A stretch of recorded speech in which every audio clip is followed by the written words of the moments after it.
I used to spend the night in hotel parking lots. What was I gonna do? I ain't had nowhere to stay, so I lived in the car. I had $35. And I said, come on, God, man, I've been trying to make this dream come true. You done left me out here like this. And I was crying so hard that he just said, I didn't like hear a voice or nothing, but he spoke to me. And however, he said, if you get up, I'm gonna take you places you ain't never been. Now I was finna quit. So I said, skip it. I'm gonna quit anyway. So I got in my car, I went to a payphone, and I was gonna call my dad. You remember back in the day where you could punch in a code and call your answering machine and get your messages? Yeah. So I called and I punched in the code and it said, doop. He said, hey Steve, this is Chuck Sutton with Showtime at the Apollo. We saw a tape of you. You're very funny. If you could get here Sunday night, we'd love to put you on television. Call me back, let me know if you can make it.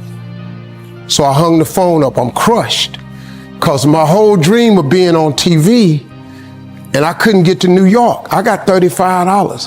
How I'm gonna get to New York? I can't make it. So I'm standing there at the phone booth, and tears just coming down my face. I said, God, so that must be a sign for me to go home. My mother was a Sunday school teacher for 40 years when she was living. She used to always tell me, she said, God blesses you to become a blessing. Well, I didn't get it back then because I ain't had nothing. So he blessed me, Mama, we ain't got nothing. She said, but one day, son, you're gonna be different. I'm standing here today because I learned something. I just try to tell people some real basic stuff to succeed. You do not have to be educated to succeed. So you can quit beating yourself up about your lack of education. Education ain't in the Bible. Harvard ain't in there. UCLA ain't in there. Now, if you want to be a doctor, lawyer, scientist, dentist, you got to go to school. We understand that. Maybe if you're gifted with your hands of healing, you do that. But what about if you like me? What if you like you? What if you ain't a school person? What you gonna do? Suppose you got a learning disability. Suppose you dyslexic. If you do not have a vision board, if you don't have a dream list, I am telling you, you are complicating your process to getting what you want in life. You're complicating it because you are missing, because maybe nobody ever told you, or maybe you don't think that it applies to you, but a simple principle of success is that it has to be written down somewhere. When I was 29, I told myself, the next acting job I get, no matter what it pays, I will, from now on, for better or worse, be a working actor.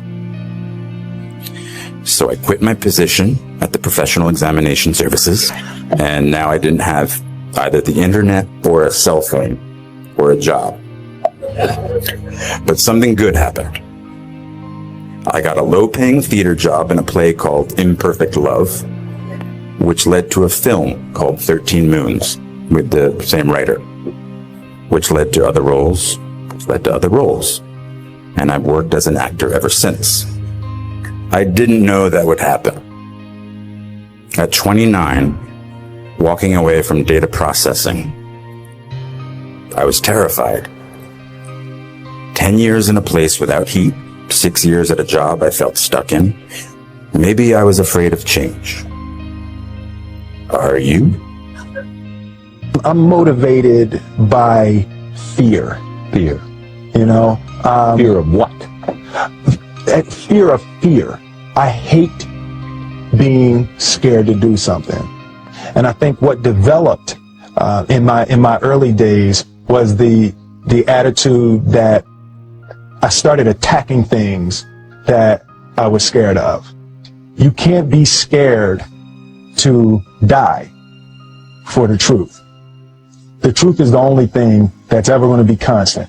The separation of talent and skill is one of the greatest misunderstood concepts for people who are trying to excel, who have dreams that want to do things. Talent you have naturally. Skill is only developed by hours and hours and hours of beating on your craft. And there's no easy way around it. No matter how talented you are, your talent is going to fail you if you're not skilled. You know, if you don't study, if you don't work really hard and dedicate yourself to being better every single day, you'll never be able to communicate with people, with your artistry, the way that you want. I've never really viewed myself as particularly talented. Where I excel is ridiculous, sickening work ethic. Oprah was on TV for 30 years talking about these vision boards.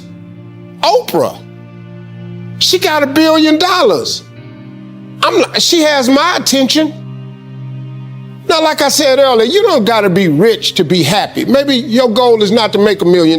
That's cool. But maybe you just need 150,000. Maybe you just need 200,000. I'm telling you, you have to write this information down. I don't care what church you go to, synagogue, temple, mosque. If you don't write it down, chances of it happening is slim. Could that be the one thing that's holding you back? My parents didn't have much money, but they struggled to send me to the best schools. And one of the most important things they did for me is that once I graduated, I was on my own. Financially, it was my turn. But this made me very hungry. Literally. I couldn't be lazy. Now I'm totally lazy, but back then, I couldn't be.